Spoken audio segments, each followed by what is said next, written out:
No entanto, e segundo a DECO, os bancos parecem não estar a facilitar de todo este processo às famílias portuguesas. Junta-se agora em direto por videochamada Nuno Rico, da Associação Portuguesa para a Defesa do Consumidor. Nuno, boa noite, bem-vindo. Foram muitas as famílias que viram a prestação da casa subir e por isso decidiram pedir ajuda aos bancos, mas muitos deles não estão a ajudar, mesmo após estas novas regras que arrancaram em novembro. Consegue então explicar o que está por detrás desta recusa por parte das entidades bancárias? É verdade que o que está a acontecer nos casos em que é o consumidor que toma a iniciativa de pedir a renegociação do contrato de crédito, é que os bancos estão, na generalidade dos casos, a recusar essa renegociação.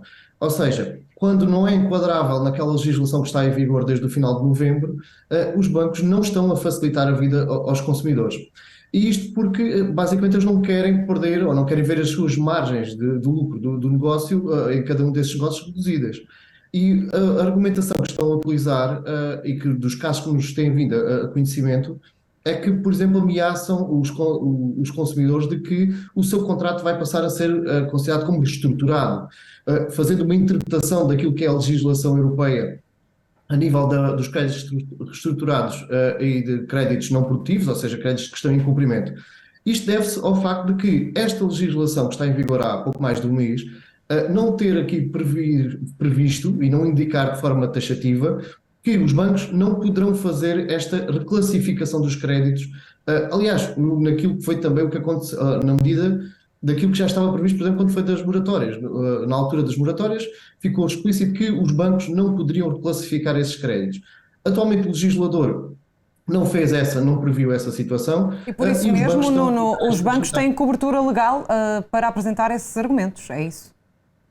Sim, não existe então nada que os impeça que possam fazê-lo. Nós temos conhecimento de uma carta que foi enviada por uma das instituições bancárias aos seus clientes, onde é feita a tal avaliação que a nova legislação impõe, ou seja, nos primeiros 45 dias de aplicação da lei, que haja aqui uma avaliação do risco do cliente e saber se a taxa de esforço está ultrapassada, a taxa de esforço que é indicada de 36%.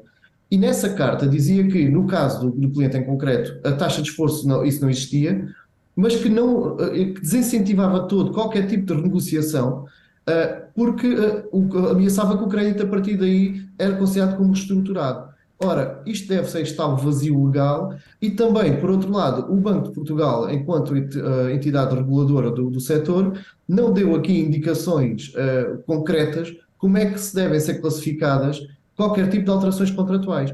Por exemplo, não consideramos que seja plausível que uma simples alteração de spread ou até do prazo de pagamento, não existindo qualquer incumprimento por parte do consumidor, que daí resulte uma classificação como um crédito reestruturado.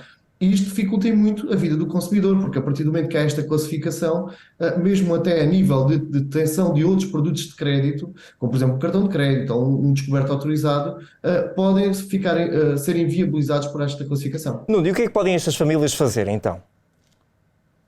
O que nós temos aconselhado nós já temos cerca de uma dezena de queixas, acreditamos que são muitas mais que os consumidores recebem a resposta do banco e nem sequer se queixam disso, devem apresentar queixas junto do regulador, do Banco de Portugal, porque não nos faz sentido, e este é o nosso entendimento, se a renegociação não resultar de qualquer tipo de incumprimento prévio, mesmo que aconteça, e esse é o propósito destas negociações, é evitar esse incumprimento, o consumidor não deve daí ficar, digamos assim, com um registro no seu crédito e no seu historial de crédito que seja negativo. Ou seja, o consumidor, a partir do momento em que tem um crédito classificado como reestruturado, mesmo que, por exemplo, tenta-se transferência desse crédito para outra instituição, vai ser muito difícil que outra instituição o aceite, porque esta classificação fica lá na Central de Responsabilidades de Crédito.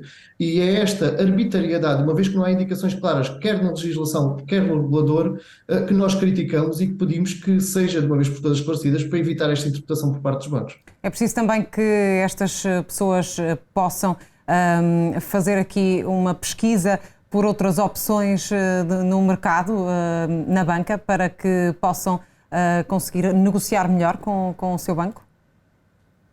Sim, aliás, nós desde o primeiro momento e a partir de que houve este movimento de subida muito significativa das taxas de juros, começámos a alertar os consumidores para a necessidade de por um lado, rever as condições do seu crédito e, na eventualidade de o seu banco não querer negociar, ponderar essa transferência para outra instituição. E é isso, por exemplo, nós temos um simulador no nosso site, que é o pouponocredito.pt, que permite exatamente verificar se no caso concreto de cada consumidor se compensa, se existem propostas mais atrativas na concorrência e, inclusive, podemos ajudar no processo de transferência. E é muito importante que o consumidor tenha esta proatividade para evitar que entre numa situação de incumprimento que é de todo indesejável, em primeiro lugar para o consumidor, mas também para o próprio banco. Muito bem, Nuno. Muito obrigado e até uma próxima oportunidade aqui na Record TV. Obrigado e boa noite. Boa noite.